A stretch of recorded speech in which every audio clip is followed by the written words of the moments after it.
ప్రేక్షక మిత్రులందరికీ కూడాను శుభాకాంక్షలు. సద్గురు జ్యోతిషాలయం నుండి 2025 జూన్ రాశి ఫలితాలని మనము ఈరోజు తెలుసుకోబోతున్నాం. మా ఛానల్ ద్వారా చూస్తున్నటువంటి ప్రతి ప్రేక్షక మిత్రులు కూడా మీ యొక్క అమూల్యమైనటువంటి సమయాన్ని ఇచ్చేసి చూస్తున్నారు కానీ కాస్త like and subscription and share చేస్తే మాకు ఇంకో కొంచెం ఎంకరేజ్మెంట్గా ఉంటుంది. రైట్, జ్యోతిషాస్త్రరీత్యా ద్వాదశ రాశుల్లో 11వ రాశి అయినటువంటి కుంభరాశి మిత్రులారా, మీరు ధనిష్టా నక్షత్రం 3-4 పాదములు, శతభిషా నక్షత్రం 1-2-3-4 పాదములు, పూర్వాభాద్ర నక్షత్రం 1-2-3 పాదాలకు జన్మించిన మీరు కుంభరాశి వారిగా పరిగణించబడుతున్నారు. ఈ నెల మీకు శుభాశుభ ఫలితాలు ఎలా ఉన్నాయంటే, ఎలాగో 7.5 శని యొక్క ద్వితీయ భాగంలో ఉన్నారు. మీరు ఏళ్ళనాటి శని తీవ్రంగా ఉన్నా ఈ నెలలో చాలా హెచ్చు తగ్గులు ఉంటాయి. గోచార గ్రహస్థితులను దృష్టిలో పెట్టుకుంటే లగ్నంలో రాహు, ద్వితీయంలో శని, తృతీయంలో శుక్రుడు, చతుర్థంలో రవి బుధులు, పంచమంలో గురువు, సప్తమంలో కుజుడు, అష్టమంలో కేతువు. ఈ మాసం ప్రారంభం నుండి ప్రతి కార్యక్రమం కూడా మిశ్రమంగా ఉంటుంది, కానీ ఆదాయం చాలా బాగుంటుంది. వ్యాపారం అద్భుతంగా ఉంటుంది. మీరు పుట్టిందే వ్యాపారం కోసం అన్నట్టుకు ఆ వ్యాపారాన్ని ప్రతి క్షణం దాని మీద మానిటరింగ్ చేసి మీ వ్యాపారాన్ని మీరు అభివృద్ధి పరుచుకుంటారు. అంత అద్భుతంగా ఉంటుంది. ఏ విధమైనటువంటి చిన్నపాటి అవకాశం ఉన్న వ్యాపారంలో మీరు ప్లాన్ చేసుకోండి. ఎక్స్పాన్షన్ ఆఫ్ యువర్ బిజినెస్, ఈ యొక్క స్టాక్ క్లియరెన్స్ ఎలా చేయాలి, కొత్త వ్యాపారం ఎలా చేయాలి, కొత్త వాళ్ళకి ఎలా చేయాలి. ఈ నెల మీకు వ్యాపారానికి ఒక ట్యూన్ ఇచ్చాడనుకోండి భగవంతుడు. ఉద్యోగులకి ట్రాన్స్ఫర్స్, ప్రమోషన్స్ ఉన్నాయి. సమ్ టైమ్స్ అకాల ట్రాన్స్ఫర్స్ కూడా ఉంటాయి. కష్టానికి తగిన ఫలితం ఉంటుంది. నిరుద్యోగులకు మంచి ఉద్యోగం వస్తుంది. ఏళ్ళనాడు శని వల్ల కొన్ని సమస్యలు ఎదురైనా మనోధైర్యంతో దూసుకెళ్తారు. మీరు భాగస్వామి విభేదాలు, ఉద్రిక్తలు, వివాదాలు ఎదుర్కొంటారు. అన్నదమ్ముల మధ్య, అక్కచెల్లెల మధ్య బంధం కష్టతరం. ఏదో రకంగా బయటపడాలని చెప్పి పైన నవ్వుతూ లోపల నిజమైనటువంటి మీరుగా కనబడుతూ ఉంటారు. ఒక ఆప్యాయత అనేది కనబడకపోవచ్చు. అది జాగ్రత్త పడండి. ఒకానొక సమయంలో అన్నదమ్ముల అక్కచెల్లెలు విడిపోయే అవకాశాలు కూడా ఉన్నాయి. ఆస్తి తగాదాలు కూడా అయ్యే అవకాశాలు ఉన్నాయి. మాస ద్వితీయంలో జాగ్రత్త. బంధు వివాదాలు, నూతన పరిచయాల వల్ల నష్టం అవుతుంది. ముఖ్యంగా పితృవర్గీయుల మాట పట్టింపు జాగ్రత్తగా ఉండండి. మన అన్నదమ్ములే కదా, మన అక్కచెల్లెలే కదా, మన తల్లిదండ్రులే కదా, కాస్త ఓపిక పట్టండి. కూర్చొని మాట్లాడుకోండి, సర్దుకుంటుంది అన్నీ కూడాను. జాతకం అంటే ప్రతి ఒక్కరికి కూడా ఒక భయం. ఈ నెల నాకు ఎలా ఉంటుంది, వ్యాపారం ఎలా ఉంటుంది, ఉద్యోగం ఎలా ఉంటుంది, ఆర్థికంగా ఎలా ఉంటానని ఒక భయం ఉంటుంది. దాన్ని తీసేయడం కోసమే ఈ యొక్క నెలవారీ గోచార గ్రహస్థితులు. ఈ గోచార గ్రహస్థితుల ద్వారా వచ్చే ఫలితాలు మీ వ్యక్తిగత జీవితానికి ఒక 30% మాత్రమే వర్తిస్తుంది. మీ యొక్క వ్యక్తిగత జాతకం ద్వారానే సంపూర్ణ జాతకం అనేది వస్తుంది.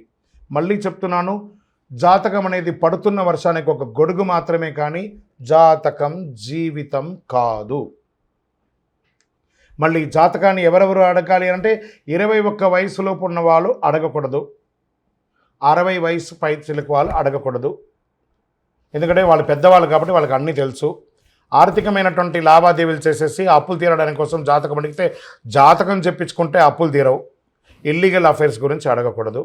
10వ తేదీ తర్వాత వ్యక్తిగత జీవితంలో నిరాశకు గురి అయ్యే అవకాశాలు. మీరు కోరిన మర్యాద, రెస్పెక్ట్ మీకు ఉండకపోవచ్చు ఇంట బయట. అందుకని అధైర్యపడక్కర్లేదు. కొన్ని రోజులే కదా, మళ్ళీ సర్దుకుంటాం. అతి ధైర్యం పనికిరాదు, అతి ఓపిక పనికిరాదు, అతి పిరికితనం కూడా పనికిరాదు. ప్రేమ వివాహాలు ఈ నెల బెడిసి కొడుతుంది. స్థిరాస్తి వివరాలకి ఈ మాసం అనుకూలమైనది కాదు.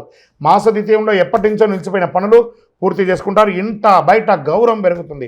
బంధుమిత్రులతో వివాదాలన్నీ నిదానంగా సర్దుకుంటాయి. రహస్య శత్రువులను గుర్తించి రాజకీయాల నుండి కాపాడుకుంటారు. విదేశాల్లో నివసించేవారు మంచి మార్పులు పొందుతారు. భూములు, రియల్ ఎస్టేట్ క్రయ విక్రయాల్లో జాగ్రత్త. పెట్టుబడి పెట్టేటప్పుడు జాగ్రత్త. మీ సీక్రెట్స్ మీలోనే ఉంచుకొని కానీ ఇతరులకు చెప్పకండి, మా వాళ్ళే కదా అని జాగ్రత్త. అసాంఘిక కార్యక్రమాలు జాగ్రత్త. వివాహేతర సంబంధాలు జాగ్రత్త, దానివల్ల అవమానపడతారు. ఆరోగ్యాన్ని నిర్లక్ష్యం చేయొద్దు. విద్యార్థులకి చాలా ఇది ఒక మంచి సమయం కూడా చెప్పచ్చు. మంచి అవకాశాలు వస్తున్నాయి, మార్పులు వస్తున్నాయి. వెయిటింగ్ లిస్ట్లో ఉన్నటువంటి మీ యొక్క మార్క్స్ కానీ, లేదా రిజల్ట్స్ కానీ, లేదా వీసా కానీ, లేదా ఉద్యోగం కానీ అవన్నీ కూడా యాక్టివేట్ అయ్యి అద్భుతం అవుతున్నారు. క్రీడాకారులకి చాలా అద్భుతమైనటువంటి సమయం చెప్పచ్చు. రాజకీయ నాయకులకి కాస్త మిశ్రమం అండి. ప్రజాక్షేత్రంలో వెళ్ళేటప్పుడు నోరు అదుపులో పెట్టుకోవడం మంచిది. తస్మాత్ జాగ్రత్త. షేర్ మార్కెట్ మిశ్రమం, మీడియా రంగం వారికి మిశ్రమం, ఐటీ రంగం వారికి కాస్త ఆశాజనకం. అదృష్టం రోజులు జూన్లో 1, 3, 7, 9, 13వ తారీఖులు బాగుంటాయి.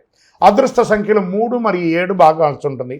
చంద్రాష్టమం 4వ తారీఖున 7:35 నుండి 6వ తారీఖున 8:06 రాత్రి వరకు చంద్రాష్టమం ఉంటుంది. జాగ్రత్త. ఆదిత్య హృదయం వినండి, విష్ణు సహస్రనామ పారాయణం చేయండి, సుదర్శన మహాయంత్రాన్ని ప్రార్థన చేయండి, పేద విద్యార్థులకి బట్టలు కానీ పుస్తకాలు కానీ ఇవ్వండి. మీ ఇష్ట దైవంలో కులదైవం దగ్గరికి పోయి మీ వయస్సు ఎంత ఉందో అన్ని దీపాలు వెలిగించండి. 48 రోజులు పూజ చేసినటువంటి అతి శక్తివంతమైనటువంటి కరుంగాలిమాలను ధరించండి. ఆరోగ్యంగా, ఐశ్వర్యంగా, విజయంగా, అద్భుతంగా ఉంటారు. ఇంకనూ మీ యొక్క వ్యక్తిగత జాతకానికి కింద కనబడుతున్నటువంటి నెంబర్కి పేరు, date of birth, time of birth, place of birth WhatsApp చేయండి. చాలామంది ఈ మధ్యకాలంలో ప్రాచుర్యంలో ఉన్నటువంటి అతి శక్తివంతమైనటువంటి కరుంగాలి మాల.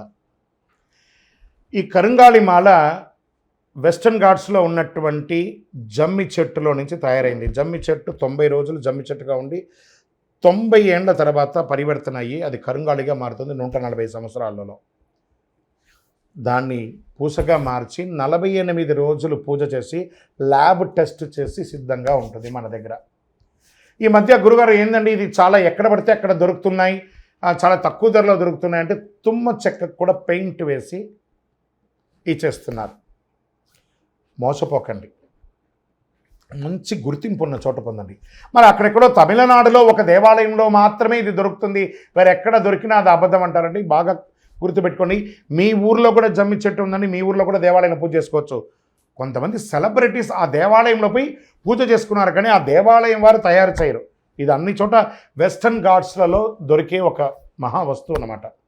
మన అయ్యప్ప స్వామి వారి 18 అవతారముల దేవాలయంలో 48 రోజులు పూజ చేసి చండీ సుదర్శన మంత్రాన్ని దీంట్లో అవపోసం చేసి అందుబాటులో ఉంచాం.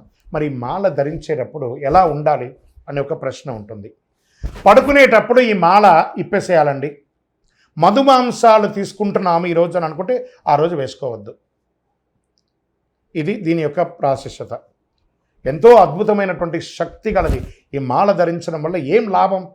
ఆరోగ్యం బాగుంటుంది, చక్రాస్ యాక్టివేట్ అవుతుంది, నర్ర దృష్టి అనేది పోతుంది, ఐశ్వర్యాన్ని ఆకర్షింపబడుతుంది. ఇంతకంటే మనకి ఇంకేం కావాలి? అతి శీఘ్రంగా అనుగ్రహం ఇచ్చే, ఫలితాన్ని ఇచ్చే ఈ మంత్రం. మరి మీ దగ్గర కొనుక్కొని వేసేసుకుంటే మేము బాగుపడిపోతామా అని ఒక ప్రశ్న వెంటనే వస్తుంది. కాదట. ఇప్పుడు ఈ యొక్క టీవీ ద్వారా నన్ను చూస్తున్నారు కదా, ఎలా చూస్తున్నారు? శాటిలైట్ ద్వారా, మీ యొక్క ఫోన్లో ఇంటర్నెట్ ద్వారానో లేదా చూస్తున్నారు కదా. ఎలా నన్ను చూస్తున్నారో ఈ మాలకు కూడా ఒక పవర్ కావాలంటే మీకు ఆ మంత్రాన్ని ఇవ్వబడుతుంది. ఆ మంత్రాన్ని మాల ఇలా చేతిలో పెట్టుకొని ఉదయం లేవగానే ఆ మంత్రాన్ని జపం చేసుకుంటూ ఎంత పవర్ కావాలో అంత జపం చేయండి. ఆ జపం చేసుకున్న తర్వాత ఈ మాలను వేసుకోండి. అప్పుడు దీని యొక్క ఫలితం అనేది ఖచ్చితంగా వస్తుంది. మేము స్వతహాగా పూజ చేసి ఉన్నా కూడా మీరు కూడా దానికి కావాల్సిన జపం చేయాలి. ఆ జపం చేస్తేనే దాని ఫలితం అనేది ఖచ్చితంగా ఉంటుంది. 100కు 1000% ఉంటుంది. కొన్ని ముఖ్యమైనటువంటి పనులు చేసేటప్పుడు ఇలా పైన వేసుకోండి. ఈ మాలను ఇలా పట్టుకొని కూడా పని చేయండి. సాధిస్తారా లేదా మీరే చూడండి. అంత అద్భుతం. ఈ కరుంగాలి మాల ఈ కలిలో ఒక అద్భుతమైనటువంటి కల్ప వృక్షం అనుకోండి. కావలసిన వాళ్ళు మా కింద కనబడుతున్న ఈ నెంబర్కి మీ పేరు, ఊరు చేయండి. దీని ప్రైస్ అంతా కూడా మీకు చెప్తారు. మీకు కొరియర్ ద్వారా ఎక్కడికంటే అక్కడికి పంపిస్తాం. విలేజ్లో ఉన్న వాళ్ళకి పోస్ట్ ద్వారా పంపిస్తాం. లేదా భాగ్యనగరం హైదరాబాద్లో ఉన్న వారికి 1 గంటలోనే మీకు ఆ మాల వచ్చి చేరుతుంది. నమస్కారం. విజయోస్తు. చంద్రమౌళి వెంకటేష్ శర్మ.